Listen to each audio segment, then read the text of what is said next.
Brain Kitty, yeah. Woo. Hi, Episode Suze. 807. Hey, Sarah. How you Hi. doing? I'm doing great. I got a little bit of the sniffles today, but look what I have. I have my handy bandana hanky when I was staying at Susie's house. I kept on having the sniffles because it was like allergies were going off. And she'd just like pull out her handkerchief and be like, here you go, Sarah. Here you go, Sarah. And then she'd like find them in random places throughout her house because I can't keep my shit together. Yeah, I'm like very old timey in the way that I'm a handkerchief kind of person, and I bought like a bulk pack of bandanas a few years ago, and I just always have one in my bag, and it's good for the planet. Some people really find smart. it like kind of gross, but I wash them every day. Yeah, I don't think it's how is that any grosser than if I have a tissue that I blow my nose into and then I just shove that back into my purse. I suppose they just Same. reuse, or they just get a new Kleenex or tissue every time. But that is bad for the earth, people. Yeah, and I'm the kind of person who doesn't use paper towels and only uses like dish towels. Really? Do you not have any at your house, paper towels? Like you don't have a roll on the counter? No. Yeah, I've always been intrigued by these people. Yeah. That's been the one thing that I'm like, how do they do that? Sometimes I do have one in the cupboard for a paper towel only emergency. And there are those. This is like grease. Anything grease is involved in. Yeah. Seems like if it's like really disgusting, I just and then you can't could just throw it in the compost. So that's good. Well, I'm glad that you're a bandana user now. That's encouraging. So you've converted me. I'm a bandana user. Before I dive into brainy stuff that we'll talk about today, I do have some just like fun life updates and things like that things that have happened that I wanted to share because I've just been like out and about and you know how I am when I'm out and about.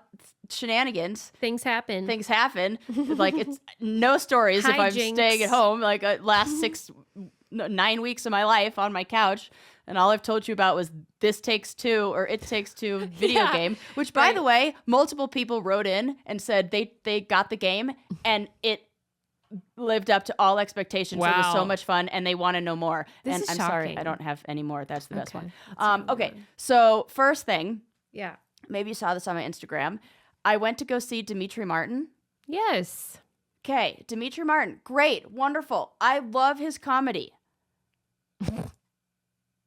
I bought the ticket. I'm a big fan. I was going by myself, and I'm a big fan of buying tickets day of because you can get great seats for the you have to pay some of the fees, whatevs, but you get like the person who couldn't go because they got sick or like didn't get a babysitter for the night, so they can't make it. So I got fourth row, Demetri Martin. For $52, which is cheaper than the ticket price, the face price of the tickets even were. I think they were like $160 or something like that to start with. I have no idea where, like, you know, they tell you about where the seats are, but I don't know exactly where it's going to be or anything like that. Mm-hmm. I arrive, and I learn as soon as I get there that it is it's a taping.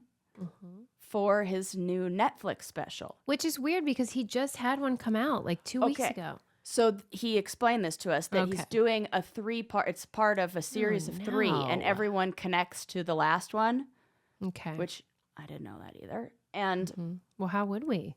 How would you? And it did say, I did look back on the ticket and the ticket said like special taping event. And I didn't know what that, I'm not reading, I don't know, whatever. Just like, they tape it. I don't know. I ended up getting my seat was the seat next to the camera. It's awful. Which some people might be like, wow, that's so cool. When you spent 11 years. We've done enough of that. With a camera in your face. The last place I want to be, especially like when I'm like they're hanging out laughing. Yeah, now you know what happens when a camera is right there. Now I feel like you're performing. I'm performing. I gotta laugh at the joke. Yeah. And I know that these cameras aren't even pointed at me. I fully know this. Yeah. But they then what happened throughout the night was It was being on a film set, Susie. I know. It was. Have you ever been to a live taping? I've heard about them. Don't go. No, it's not fun. I didn't know. It's work. I did it.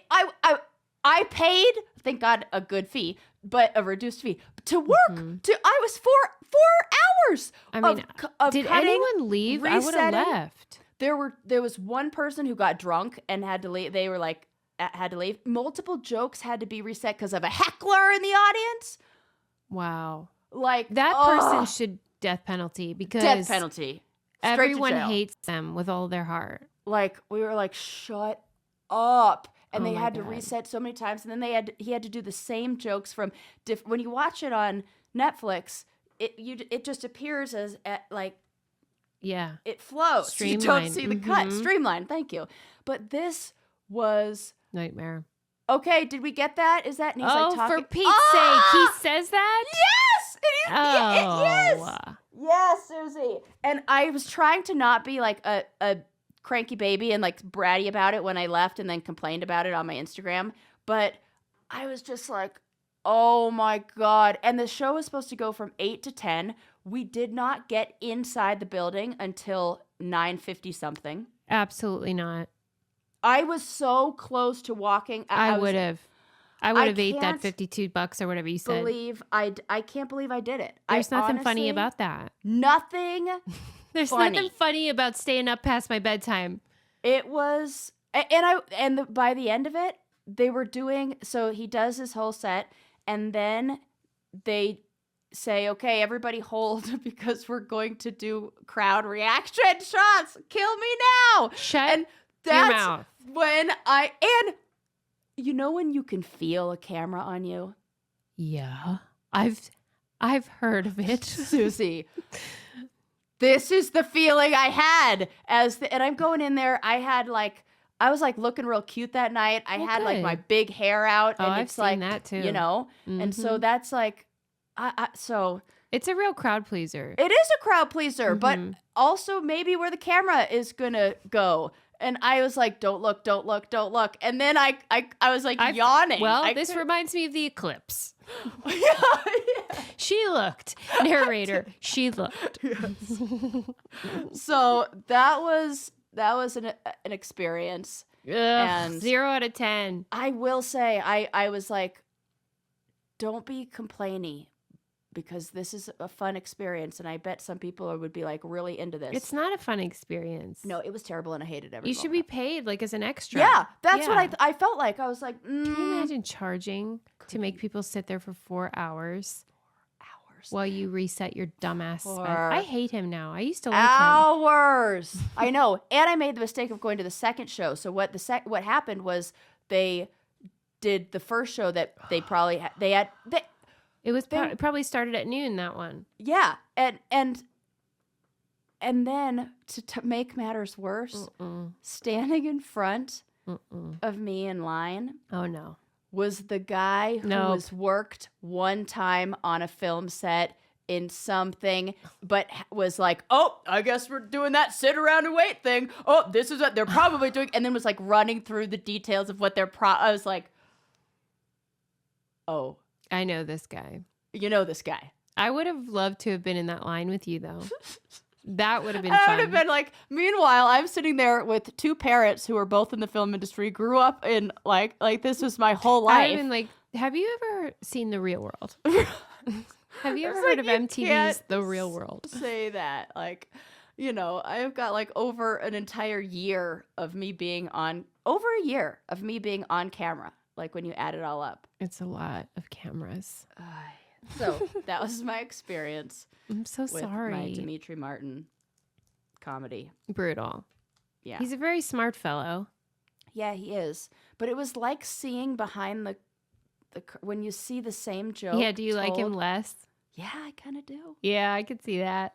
Because it was like watching a magician tell you how he does his tricks. Ew. I was like, stop talking! Don't do that again! Yeah. Not with the same tone and the same, you know? That is so sad. Because you hope that it's almost like conversational in a way. You don't think it's word for word memorized.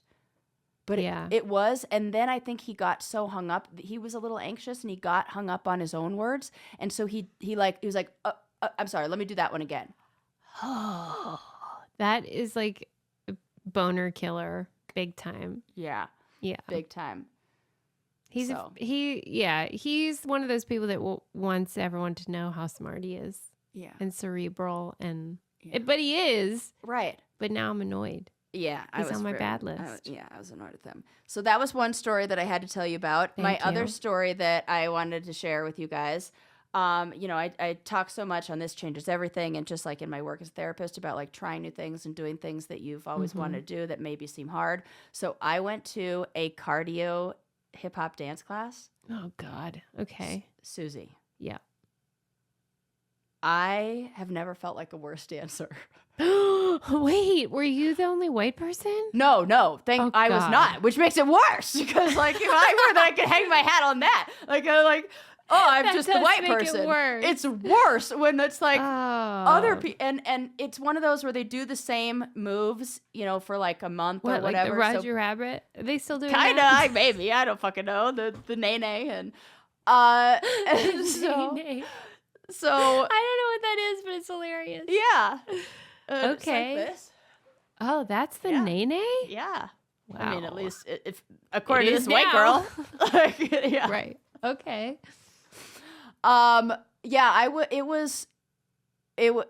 Everybody else is like knowing the moves, and I think there was like one other woman it was her first time, but she must have a dancing background because I was like, these hips do not move like that. And I consider myself in, I would say, the top 25%. I know, I've heard you brag about this. Dancers. Ability.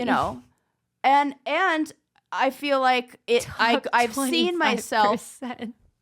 Yeah. I love this. I love it. Okay, let's look at, we're going to say she's defensive. I've never even seen her dance. What I don't percentage know. of the population do you think can dance? I'm scared to talk right now. Like I don't have any idea if you're good or bad. I'm just laughing at this story. Right. Well, I'm just trying to be defensive. I'm sure you're great. I'm not like an amazing dancer, but I'd like to say maybe top 50%, Yeah, well, better than say average. Like I get it. 10% of the population can't clap on beat. Yep. Okay. So better than, Yeah, like I'm you not have moves. terrible. I got some moves. Okay. Not in that class. That was awful. And How do you know though? Because I'm looking around, because I have eyeballs, and everybody's doing one thing, and I'm not even moving in the right direction. And then it was like so. But I said to myself, sucking at something is the first part of being good at something. She has been reduced to inspirational quotes. I'm not fucking kidding. This is that is like an help. inspirational thing. I saw like a song I saw on Instagram or something. It was like. Yeah. Wait. Yeah, because I saw, on your Insta story when you're like, the first step to 1,000 miles or whatever. One step. This is a cry for help at this point. This is your second inspirational quote. I know. I think you're right. I'm like, you know what it is? I got to be my own hype woman. I got to just be like, the thing okay, is, let's these do quotes it. Are all Journey true. of 1,000 miles. One step. Let's fucking step today. Not in that direction, Sarah. Okay. I get it, though, because the quotes are true. Right. And it is a good reminder. Oh, I was just so Did bad. you regret going? No. And I'm going to go back again. I'm going to keep going, and I'm going to, make sure I get it was really, Susie, there was a moment where there was one woman who was behind me, and she recognized that I didn't know where the fuck I was going, so she moved to the other side of the room. Oh, no. She knew she couldn't count on you. Yeah, she's like, she's fucking me up. I gotta move. I'll tell you what I can count on, and I am dead serious about this because I am literally doing it as we speak, and that is Naked Wines. Cheers! Cheers! Woo! I mean, I'm actually about to place another order because I need some white. Yeah, probably because I drank a bunch when I was at your house. Oh, okay, maybe that's not why. like a bunch, like, just where'd like it regular. go? Well, and I've been cooking with it and stuff. And I mean, it is so fun because every time I get a Naked Wine delivery, it is a discovery because these are new winemakers that I've never heard of that are interesting. And I'm always like, okay, I'll see. And You know how I love a stocking for Christmas? Yeah. And how it's like and it's a surprise. Yes, that's what it feels like. It feels like it's a Christmas treat. stocking, like all these different treats, and it's a surprise, but all ones that I like. Yeah, because the worst surprises are when you open it and you're like, oh, delicious. But they have quizzes that help you find the wine that works for you, and then the more you order, you'd be like, oh, I love this thing about this one. This one was my favorite, and then it keeps getting better. Yes. Mm-hmm. They cut out the middleman, so you get them top quality stuff for a real deal. And I always say this is the best deal of any of our partners because this is like highway robbery. Head to nakedwines.com/braincandy and click enter voucher in the top right and put in brain candy for both the code and password to get 6 bottles of wine for just $39.99 with shipping included. That's $100 off, less than $7 per bottle. That's nakedwines.com/braincandy. You use the code and password braincandy. Grab 6 bottles for just $39.99. One last time, that's nakedwines.com/braincandy, code and password braincandy for $100 off your first 6 bottles. Give it a try. Yeah. Like at minimum, you're getting like it's such a good deal. Bargain basement My prices. aunt, I told you, but she called me and was like, what's the deal? Are they What's any the good? catch? Yeah. And I'm like, yep, try it. Here you go. It's true. It's so good. You will love it. You'll thank me. Yes. Okay. So those are my 2 stories that I wanted to share with you. Thank you. Also, really, I'm so surprised. I put up this post. It just last week. It was Coachella. Maybe they do 2 weekends. Might be this weekend too. I don't know. Mm-hmm. But I put up this post where I was talking about the lineup from 2006. Yeah. Fights broke out in the comment section. Yeah. What's the fighting about? A lot of like, this is just old people saying that the music isn't as good as it used to be. And then some people saying, well, there still is tents and dancing and music. Like nothing, it's still people there for those things. And then other people were saying, you just have to evolve with the times. And just because people have phones. So they're basically mad at you. Well, like it they goes don't back like and forth. Your commentary. Some people do, some people don't. Well, then one person was like, said the thing about like, this is just old people like saying it used to be better or whatever. And then a bunch of people were like, what? You can't tell me that it's not different than it used to be. And I'm trying to separate I want to have like a real, like the nostalgia. Yeah. And I'm trying to separate the nostalgia and not do that thing where we're just saying like, oh, this was fun when I was there because of how I remember it. Sure. But if you just look at this is kind of like what we were talking about in the last episode, where we were talking about the concert scene and the music scene changing. Yeah, the music industry's changed. That's undeniable. That's a fact. That's a fact. Yeah. Okay. That is what I want, because you can't tell me. I mean, I saw hand-rolled sushi bar at Coachella. There wasn't fucking hand-rolled sushi bar when I was at... The tent camping was not glamping. It was like... Well, and for some people, that may be an improvement. That it's like... Right. Now they have like luxury stuff, and it's more of like a whole fun, like yummy, comfortable experience. Yours was more like...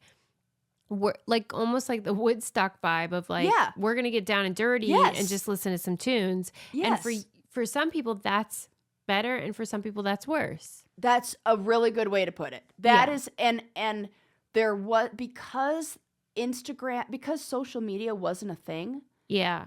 There was not that scene of influencers. Performing. Yeah. Yeah. Well, and like, the funny part about you is that you would wear the same thing for either. Well, duh. Overalls. Yeah. And like cute pigtails and stuff. Yes, it's exactly what I would wear. But for other people, it's like knowing that it will be published on social is like, ugh, you got to do the whole look. The fit. Oh, yes. Yeah. Okay. Right. So like the social media came out, and then the people that maybe got the attention were the ones who were already kind of dressing like that a little bit. And then because of that attention, they got more people started just saying that this is how we dress to take all the social media pictures. Yeah. And that became like the festival brand. Yeah. Yeah, it's a scene. It's a fucking scene. Like when you go to the mall and there are signs up that say like festival looks, like that's like a section of the clothing. Yeah. Right. We're not all going to festivals. Some of us just I wouldn't want to go to get either our groceries version, because either one, because even in the luxury version, I've heard it is brutal. Where like, I can imagine. You know, you have to take a bus to whatever. Like and Indio is way fucking out there. Like it's in the middle of nowhere. I don't know why they love this. Is that the drugs must be, and really I don't even special. do those, so that's right. Like not even fun. Yeah, we're not in that scene, I think. Right, but it's fine. I think you made some good points. I do too. I think that I'm just trying to discuss maybe how things have changed. Well, and it is also a fact that the allure of Coachella has changed, so that the headliners aren't at the level that they used to be. That's just true too. It doesn't mean they suck. It just means they're not as famous. Yeah, and now I'm seeing a bunch of posts up that are like, is Coachella cringe? Is Coachella like, now I think it might be going the other direction, where now it's peaked. It's peaked, and now it's on its, you know. When I was at Coachella, I saw my second dead body. Yeah. First one was my grandpa when he passed away. I saw his body afterwards. That was like, but I can't say my first dead body because that would be a lie. And so my first dead body was my grandpa when he died. But my second one was Coachella. What is the context? Yeah. Okay. So you're like, oh, glad you asked. Glad you asked. It's night 2. Night 1. Walking back to our tent. That'll be your third dead body. Sorry, go ahead. Second dead body. No, but I said I'm dying. Oh, you're going to be my third dead body. Stop. That was a great joke. Go ahead. Demetri Martin wishes. Okay. We haven't even had any wine yet. I know, it took already 2 sips. Off the handles. Okay, so it's like night 1. It's over. We're walking back to a tent, and there is a young man just laying there, and multiple people around him trying to wake him up, and people thought he was sleeping, and he had been in the tent all day. No. So they knew he was dead because of the smell. And it started to, because it was so hot, and he was like in a tent all day. And so I saw them like transporting the body from the tent to the gurney and then wheeling it into the ambulance. And it was a drug overdose. That was hideous. When I decided I will never do drugs at a concert and take drugs from, nope, never going to do it. Taking drugs from strangers, because I was like, that guy didn't know what he took, and he's dead. Oh my gosh. How does this not happen more, though? That's what I don't get, because a lot of kids are wild. I mean, I think it does. I know it happens a fair amount, but the amount, like, you know how your brain's not completely full until... Death and long-term consequences are 2 different things. Oh. I think that there's no way that you put in a bunch of holes in your brain, especially the ecstasy. Why especially that? What's that about? Because I see what it does. I mean, these are just like what I saw when I was in grad school, and they showed us images of in like our drug studies classes. Yeah. Or like the brain of a monkey after it had a single hit of ecstasy, and the loss of gray matter, and like the changes. After a single hit. Oh, it's really scary. Yeah, it's like, no. What is ecstasy? Is it some sort of powder? I don't even know. Yeah, it's like MDMA. It could come in a powder form or a pill form. These are what the neon dancing dancing people. Yeah. a lot of times that. Why do they do that? How good can it be? I know it depends on the name and everything, it depends on what you think is good, because I've done it and it's not good for me. But it's the same things that I label as, holy fuck, I hate this. This feels terrible. Somebody else is like, ooh, that feels so good. I can't, because it feels it's not, like you get really hot and you get really that sounds terrible. Sensitive. You can feel like everything in your body. You become like so sensitive, and it feels good. But if your mind doesn't say it feels good, and your mind is like, what's happening to me? This is terrible. Then it's not a fun experience. Yeah, like you and I, we're already too sensitive and hot. Yeah, I can't. Right. Right now, I'm just like, is it hot in here? I can't do it. So yeah, I've learned. I can't believe you saw a dead body at Coachella. Yeah. And still are nostalgic for it. Right. And I was like, those are the good old days. I'm going to post some pictures from when I went, and they were just like from a disposable camera. What did you wear for real? Oh, I think I cared so little about. Yeah. I think I remember wearing like jeans and a black t-shirt. Right. Tuesday Sacrifice. Yeah. And I was dating I was with my girlfriend Tegan. We were Tegan and Sarah. I mean, come on. And your like romantic girlfriend. My romantic girlfriend. Yeah. I don't even. You've never even said the name Tegan to me ever. Oh, I haven't. Well, I don't know. Tegan. Tegan. Yeah. I can't. So I don't know why. And at the same time that we were dating, there was a very popular girls group. You know Tegan and Sarah, right? I've heard of it. Yeah, and they're like big in the lesbian community. So, right. Yeah, we were very popular. With What's she doing now? I have no clue, because I hate this about you. No clue at all. No clue. No clue. No clue. No idea. Last I heard, you should talk to Sherry about this.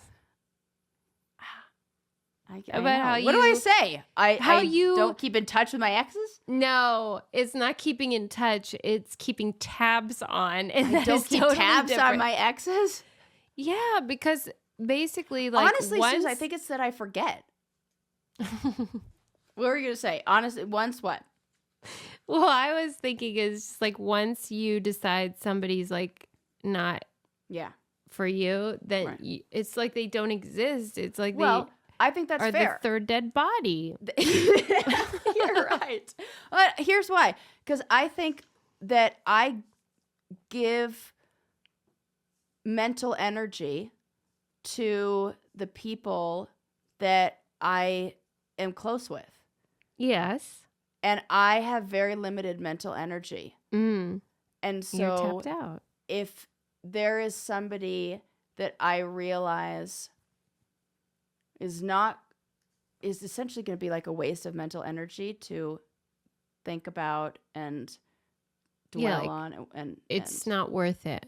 It would cost me too much to, like, of my own energy and like emotional reserve to do that. So I save that for people who are actually parts of my life still. And it's just like and then I think I just forget. Well, okay. After this wine and after just all these breakups, I think all of us are going to need a little liquid IV. Definitely. We're going to need to rehydrate.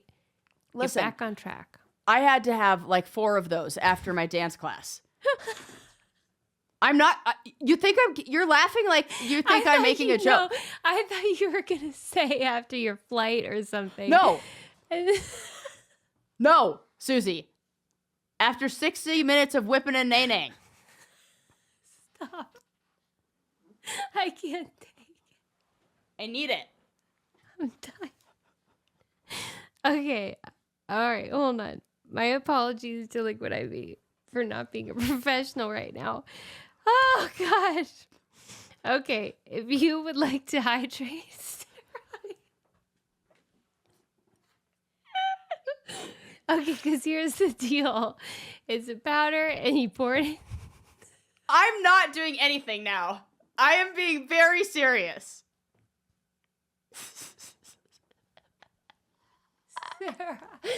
Okay.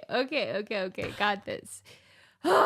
You people are going to need to use this code because otherwise Liquid IV is going to be like, that's it. We have had it. And if you're going to Coachella, this would be great for a festival experience. Yes. Beach days, mountain adventures, whatever. Just recording with Sarah. You pour it into your water. It hydrates you. You get all those electrolytes and vitamins. Sarah, you are so funny. Okay, they have sugar-free, which I love. White peach, lemon lime. You could even make it into a cocktail or mocktail. Yes. Turn your ordinary water into an extraordinary hydration. With Liquid IV, get 20% off your first order of Liquid IV when you go to liquidiv.com and use code CANDY at checkout. That's 20% off your first order when you shop Better Hydration today using promo code CANDY at liquidiv.com. If people fast forward through the ads, that's what they will miss. That is, I was just thinking of like, we are about halfway through our episode. This is all candy. I have given you zero factual information. The only thing you know is that I've seen more than one dead body. We've learned nothing. Yeah, and maybe don't do drugs. Right. Or do. Well, I still don't fucking know. Do whatever you want, but don't do it. Okay. Let's talk about some things that I did see in the news that I want to share with you. Okay. First and foremost, did you see those two motherfucking asshole idiot cavemen destroying the rocks in Lake That Mead? Was sent to us from a brain candy brainiac, and I was so mad. What? Can you help me understand what? No. Like, because it's just like testosterone caveman thinking, and women cannot relate. And the fact that there's a little girl screaming like, she's like, don't get, it looks like, and they struggle for so long to push these rocks over where it almost looks like this isn't just one guy picking up a rock and being like, oh, I wonder if I can push it over, and then it falls over. It's like somebody hired them to push this rock over and they made it their mission. Yes. Yeah. Mm-hmm. And what on earth would drive somebody to continue to do that? Despite everybody yelling at you to stop. Yeah, what do they get out of it? That's what I can't understand. Yeah. I can't, what is this? Is this testosterone? Is this just drip? Because a few episodes ago when we talked about sticks and I was like, that's insane. That's crazy. Then I went for a little walk and then I found a cool stick and I was like, okay, I get this now. I'm on board with the stick people. This, I am never going to be like, oh yeah, throwing a rock off a cliff. That was really fun. Especially as somebody who rock climbs, you don't know what's below you in a lot of those areas. Mm-hmm. You don't know what trails are like switchbacks that go right under there, or what might be like a face somebody's climbing on. Fuck you. This guy, that to me, life in jail. Yeah. I'm like not kidding. Yeah, because it's senseless. Yeah. I don't know what they get out of it. I don't know what the point is. I'm so tired. Just being a woman is so tiring that I cannot imagine expelling energy, destroying national monuments and anything. Why? The National Park Service is really taking a tough stance on this and is doing everything they can to identify these people, and they're calling it an act of cultural violence. Mm-hmm. Because it is. And it honestly, it made me cry. Like, I'm like violence. Tearing up and like getting emotional about it now. Because I'm like, why would you do that to those places? Those dunes and that formation is estimated to be around 140 million years old. And just like that, this motherfucker pushes it down. For what? I'm mad. Do you think like... Because I do try to figure out human behavior. This is what pretty much everything I talk about is about that. I want to understand what makes people do what they do. And is your sense that they must be like sad inside or angry their dad maybe? Left and like what happened to you? And then to like do it in front of your kid and just think, like I need to keep going even when it's about to push you off the cliff. It's bizarre. It seems like such strange behavior. That's the why only like, I put it right up. Them. Maybe, you know, I just can't, because other things I'm thinking of, you know, when I was on the challenge, I was just talking about this at the Challenge Mania meetup, but I voted somebody in because they called themselves the litter bug. They were just like, oh, I litter. That's what I do. Oh, I just litter. It's like what I do. Mm-hmm. And even though that's fucked up and I hate it, I can see the inconvenience of not having a place to dispose of your trash. You're lazy. I get it. That's laziness. This took effort. This is not that. This is not lazy. This is not lazy. This is something else. This is destructive. And to me, that says maximum sentence. Yeah, like they're mad or upset about life. And that's what's weird is because, like, if you're like a white, straight, cis man, what are you so mad about? Are you so... It doesn't get much better. It really... Oh, God. Anyways, that's what I hope. I just really hope they find those guys. I really hope that they punish them to the full extent of the law. Right. How hard can they be? I hope that daughter turns them in. Yeah. Okay, what else do I have here? This is just kind of a funny one for you. Okay. There is a men's health. This is very man-centric, this episode. Yeah, ew. I didn't mean for that to be. Sorry, apologies. There is, but now we're going to laugh at them a little bit, sort of. I don't know. We'll see. There's a men's health website called like Fella Health or something like that. And it's like healthcare geared towards men. And they are heavy advertising men to start using Ozempic. Okay. But they're calling it Brozempic. Okay. It's so stupid. And it's just so interesting to see. So I went to the website and I looked at it. And it is very interesting to see the same product get advertised to men. And the way that the language that they use, so much of what's their approach? It's much more like take charge of your life, kind of like take the bull by its horns. Yeah, like that. Like this is for big guys. Like you want to be like that. Like they're talking. Whereas I feel like when it's geared towards women, there's a lot of shame, a lot of like, the make guilt yourself of like smaller. Yeah, be the person be invisible. You want. Yeah, and it was just interesting to see the difference and how that felt. Mm-hmm. And one felt like something that you were doing versus something that was like happening to you as well. I don't know how to describe it. But yeah, one's like passive and one's aggressive. That's it. Yeah. That is it. One seems more passive. And even just the look, like real fella stories, like the look of it is so. They made it. Look at the guy they have advertised. Like this guy could not be like that. To me, looks like the finished product. I'm like, oh my gosh, that's the before. That's who they're. That beefcake need not do one thing. That's what I'm saying. Is even the people that they're using to sell this are these like. It almost he does not need to do anything. I know. He could rescue me from a burning building. I know. That's what I'm saying. Susie, like this is different than, and they call it medication weight loss for bigger guys. Even bigger that guys. Language is so different. The women's one's like, lose weight, you fat ass. Yeah. You'll never find love. Yeah. Oh, your mom was right. You are worthless. Oh my God. It's so bad. But it is, I just can't imagine that I'm all about people finding something that works for them. And I think that it is so wonderful and great that you could like do something to take hold of your health. But do you remember when Ally was really big? Yeah.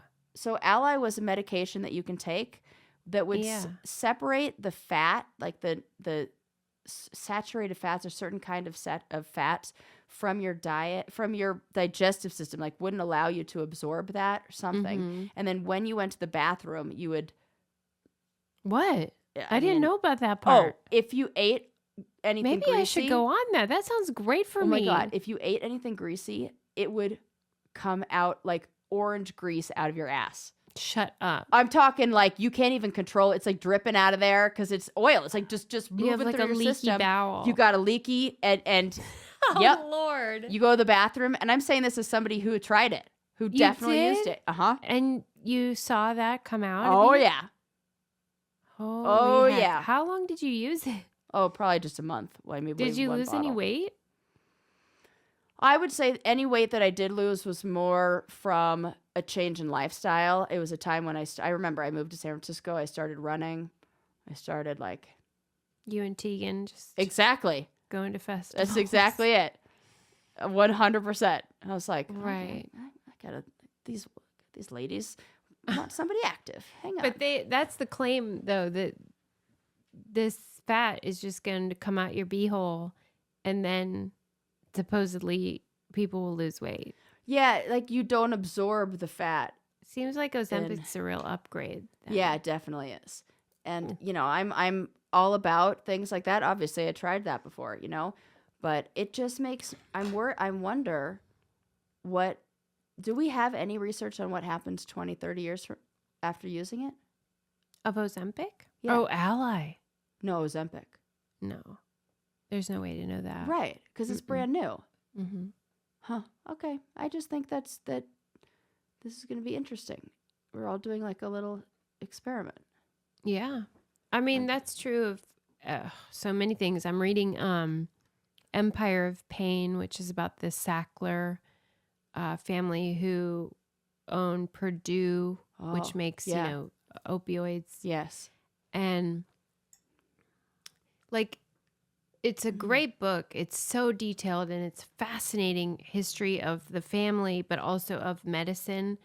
And I mean, there are so many wonderful things about excellent painkillers. Yeah. I mean, the way that they've been able to help cancer patients and all kinds of things are fantastic about these scientific discoveries. But of course, with anything like that, there's like the flip side or, you know, side effects. Yeah, and just like pain medication, if you take it when you need it, it works. Mm-hmm. But if you take it when you don't need it, you could have some problems. Like I've said, I think it was on Things We Got Wrong. I said, I'm really excited about the potential of the Ozempic treatment, using Ozempic to treat addiction. Yeah. Because it isn't just food. It changes the way your reward center works. And That's so interesting. People that were addicted to alcohol and drugs are finding that they don't even want it anymore. That is wonderful. Yeah. I am so hopeful about all of that. But it is like mystery. Yeah. So, you know, we don't know all the details, but that's promising. Yeah, that is. I hope they can find the mechanism that like what it is about that. You know, like that's how things start. We start to, you know, fine tune and hone in on the drugs. And you seem like concerned though.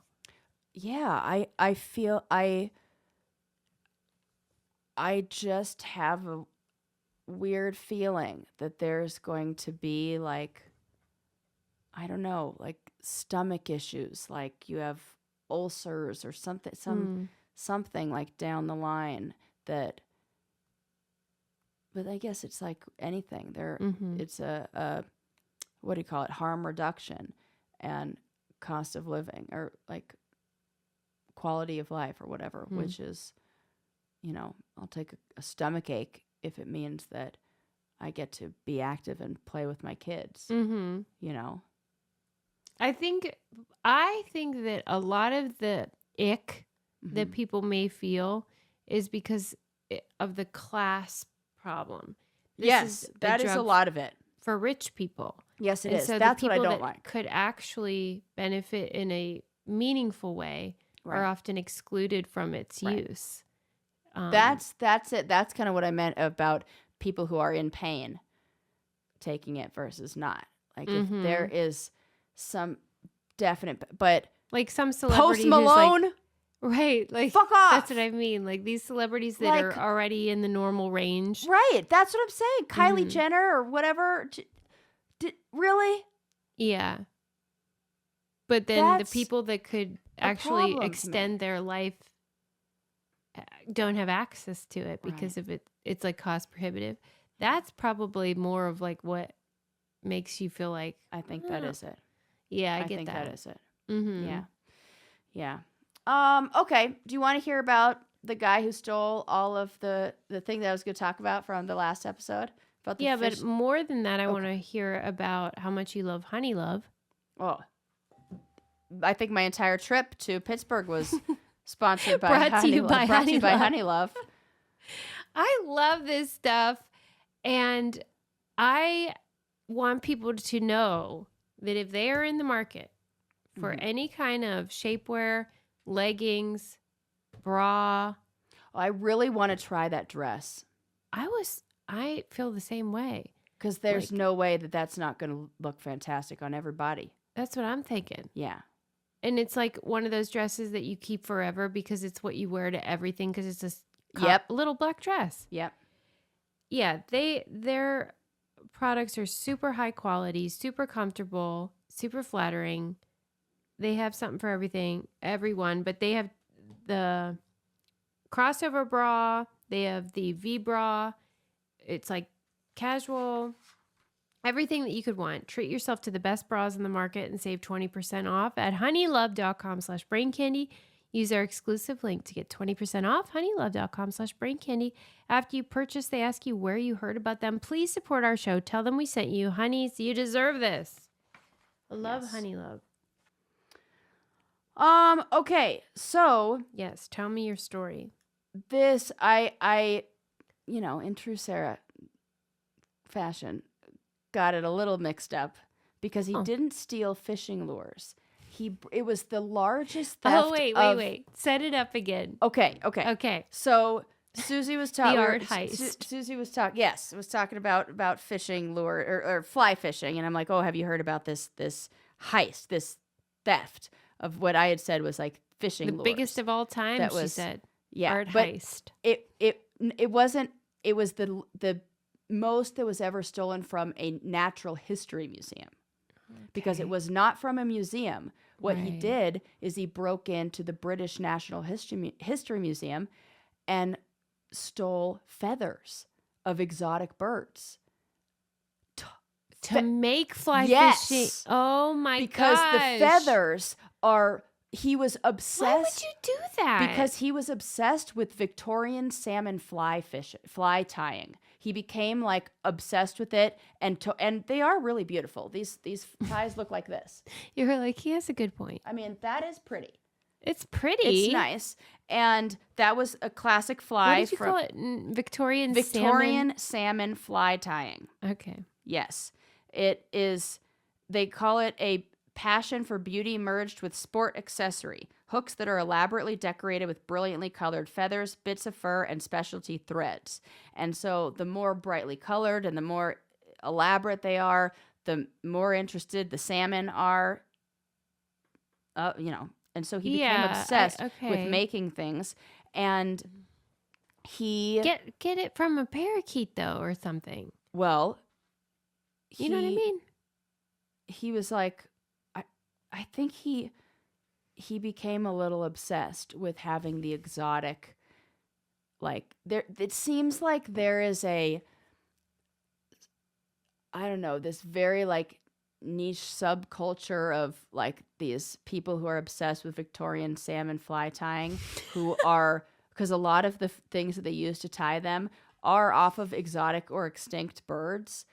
And then I think like having the more unique ones, there's like a whole black market. You get like to this clout. Yes, exactly. So there was a book that was written by Kirk Wallace Johnson. I think it came out in 2009, something like that. It says it reads like a thriller, but it contains tons of research and dozens of interviews, and it's all a true story. And it's called The Feather Thief, if anybody's interested. But it's all about how he and it's the whole story is crazy.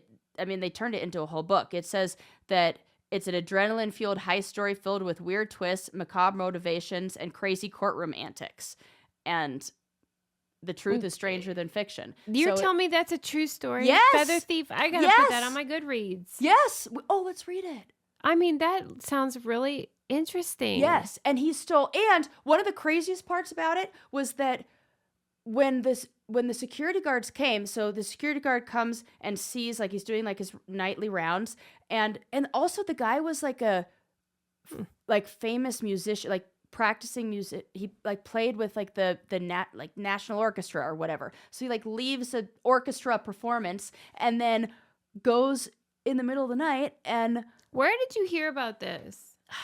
I think my brother told me about just the details of this, because I had talked about how I wanted to do fly fishing or and then he's like, I bet you would be really interested in the tying of them and get really into like the art of that. And then was like, oh, let me tell you the story. So, because they are really beautiful and that you can make them look like different things. And there's a woman I follow who just she does beautiful photographs. What happened of to the this guy though? He ended up, I don't know what the summaries that I read, I don't know what happened to him in the end, because the summaries that I read didn't have like the final.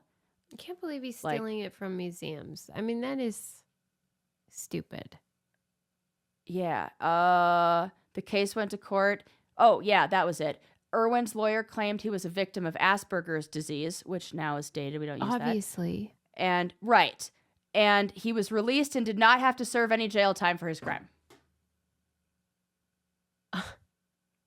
Yep. I knew there was a part. I'm like, Annie's on the spectrum, and I don't know why that matters, but it does. And so I'm that sick last of them, episode, by the way, changing things names. No, don't. We're not calling it Asperger's because. Because what?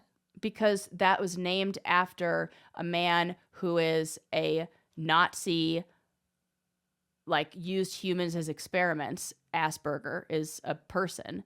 And so like he's very problematic and a horrible human being. Who, yeah, but until they changed it, nobody knew that. Right. True. Literally the only time that came up was when they're like, we're changing it, everyone. Right. But they do this about everything. Yeah, but if they called something like a hysterectomy Hitler's disease, I would be like, can we please change the name of that? I get it. I'm fine with them changing I'd like this. to not be like, oh, I got Hitler's disease. Oh, the old Hitler disease. Nah, I'd be like, fucking change the name. No, I agree with you, but I wouldn't be worked up if they didn't change everything all the time. Yeah.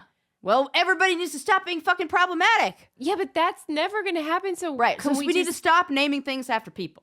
Yeah, but also because a lot of the things they're changing now, it's because like they'll be like, we can't call it that anymore because that is stigmatized. Oh, I see. Okay, yeah, but then the new name is going to be right, stigmatized as well. Right, this isn't that. This is just you're chasing the wind. Yeah, because people are assholes. Yeah. They push rocks off cliffs for no reason. This episode could be titled "Boys Behaving Badly." There you go. Yeah. Boys behaving. This is exactly what this is. I'm sick of it. Yeah. So it's not just Asperger, it's all of them. Hundreds and thousands, over $1 million worth of these like rare exotic birds and feathers. And the crazy part is that when the security guard walks by and sees the glass on the ground, like the broken glass from like the light above, and is like, somebody broke in here. They came in the ceiling? Yeah, he came in through like used a glass cutter and everything, which then he said was much harder. But also, I don't think he really had to do that.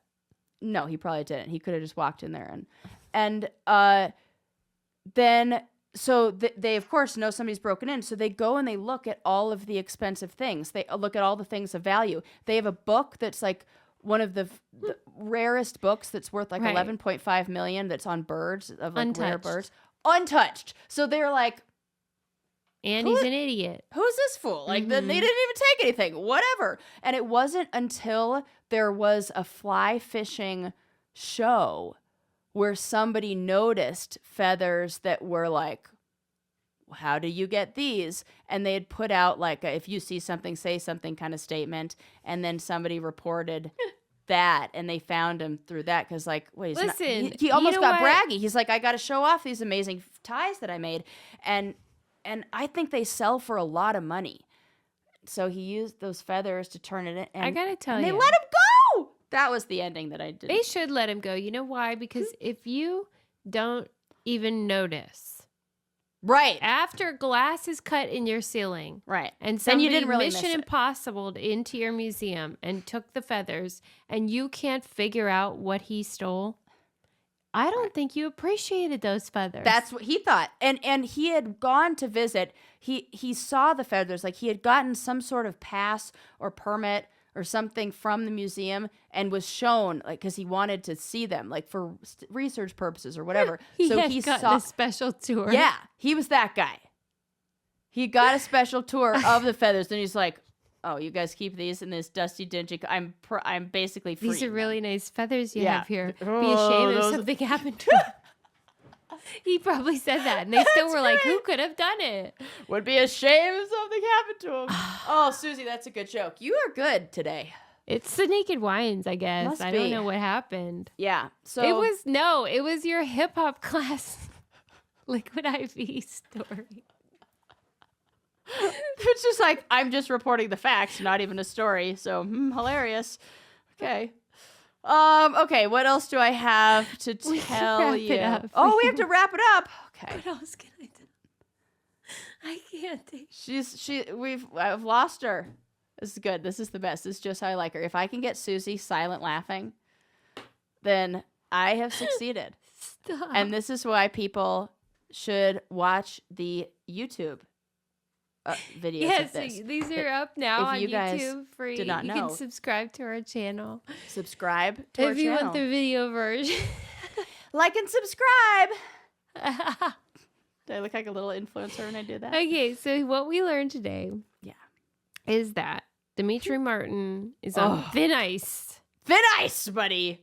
And also look for me in the next Netflix special. Yeah, right. Listen for my laugh. Right, and it is loud.